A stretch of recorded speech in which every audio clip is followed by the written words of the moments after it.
What is up, everybody? Welcome back to Josh's Hoarder Corner. I have a fun one for you today, but before we get into it, I also want to point something out.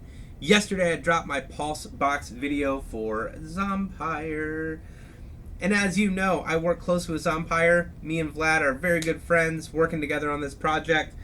We do have some of those boxes available, and I want you to know if you use discount code GRAPEAPE10 at checkout, you'll save 10%.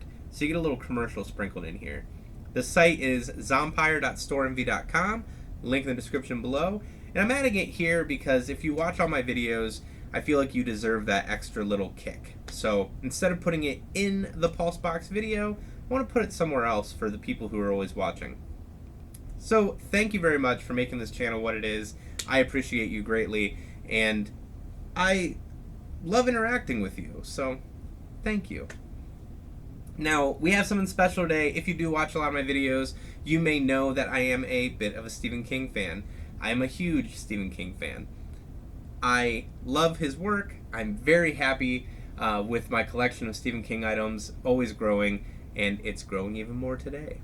So back in 1996, there were two books released at the same time, one being a mirror of the other, or a different reality, different universe than the other.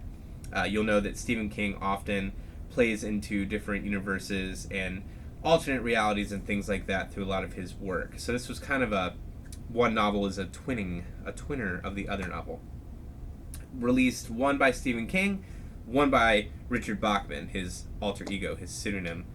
The two novels, I'm reading from Wikipedia here, so you get their version of this. The two novels represent parallel universes relative to one another. Most of the characters present in one also exist in the other, albeit in different circumstances. Additionally, the hardcover first editions of each novel, if set side by side, they make a picture. Look at that. How cool is that? I say it's very cool. And then even on the back here, it looks like you're looking through a fence. There's the cover of Regulators. And there's the cover of Desperation. So very cool how they connected those. I think it's awesome. Now, what I have to show you is related to these, but I'm going to go ahead and read the synopsis of them so you get an idea of what these stories are about. Desperation was made into a movie starring Ron Perlman. I would not say it is the best movie, but it's not bad. And there was a relic piece, I believe in a bandbox, that played along with that movie. So I did not get that, unfortunately, but I might end up having it in my hands someday. Nevada is mostly a long stretch of desert you cross on the way to somewhere else, and with someone else if you're lucky, because it's a scary place. Headed down Route 50 in the brutal summer heat are people who are never going to reach their destinations, like the Jacksons, a professor and his wife going home to New York City, the Carvers, a Wentworth, Ohio family bound for a vacation at Lake Tahoe, an aging literary lion, Johnny Martinville, inventing a gonzo image for himself astride a 700-pound Harley. A dead cat nailed to a road sign heralds the little mining town of Desperation, a town that seems withered in the shade of a man-made mountain known as the China Pit. But it's worse than that. Much worse. Regulating the traffic there is Kali Intragian, an outsized uniformed madman who considers himself the only law west of the Pesos. God forbid you should be missing a license plate or find yourself with a flat tire. There's something very wrong here. And Intragian is only the surface of it. The secrets embedded in Desperation's landscape and the evil that infects the town, like some viral hot zone, are both awesome and terrifying.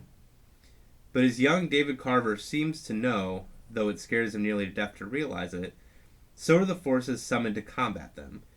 In Desperation, Stephen King's sweeping brush paints an apocalyptic drama of good and evil, madness and revelation.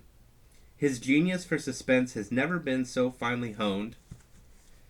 His imagination so shudderingly vivid as when his wayfarers and the readers who dare to follow their course began to discover the true meaning of the word desperation. So that's Desperation. This one clocks in at a whopping 690 pages. Now, Richard Bachman, his little version, if you will, clocks in at, let's see, we got some pictures in the back here, a letter. We'll say about 470 pages. This one reads, author of the best-selling novel Thinner and 4 thrillers that have sold millions in an omnibus edition entitled The Bachman Books, the late Richard Bachman has been described as Stephen King without a conscience. Now he performs an eerie encore with the posthumous release of The Regulators, a harrowing story of a suburban neighborhood in the grip of surreal terror. It's a summer afternoon in Wentworth, Ohio, and on Poplar Street everything's normal. The paperboy is making his rounds, the Carver kids are bickering at the corner convenience store, a frisbee is flying on the Reed's lawn, Gary Sotterson is firing up the backyard barbecue. The only thing that doesn't quite fit is the red van idling just up the hill. Soon it will begin to roll, and the killing will begin. A quiet slice of American suburbia is about to turn to toast. The mayhem rages around a seemingly still point, a darkening house lit fitfully from within by a flickering television screen. Inside, where things haven't been normal for a very long time, are Audrey Weiler and the autistic nephew she cares for, 8-year-old Seth Garin. They're fighting their own battle, and its intensity has turned 247 Poplar Street into a prison house. By the time night falls on Poplar Street, the surviving residents will find themselves in another world, one where anything, no matter how terrible, is possible, and where the regulators are on their way. By what power they have come, how far they will go, and how they can be stopped, these are the desperate questions. The answers are absolutely terrifying. So you see some of the characters, some locations kind of tie together. But 7 minutes in, and I haven't opened this up. Sorry, not sorry. You needed to have that background. I came across this item in a collector's group on Facebook and wanted to own it. I've been wanting it for a long time, even though I have these two right here. Oh man, they use packaging peanuts, which is great, but messy. So obviously buying on Facebook is a risk sometimes.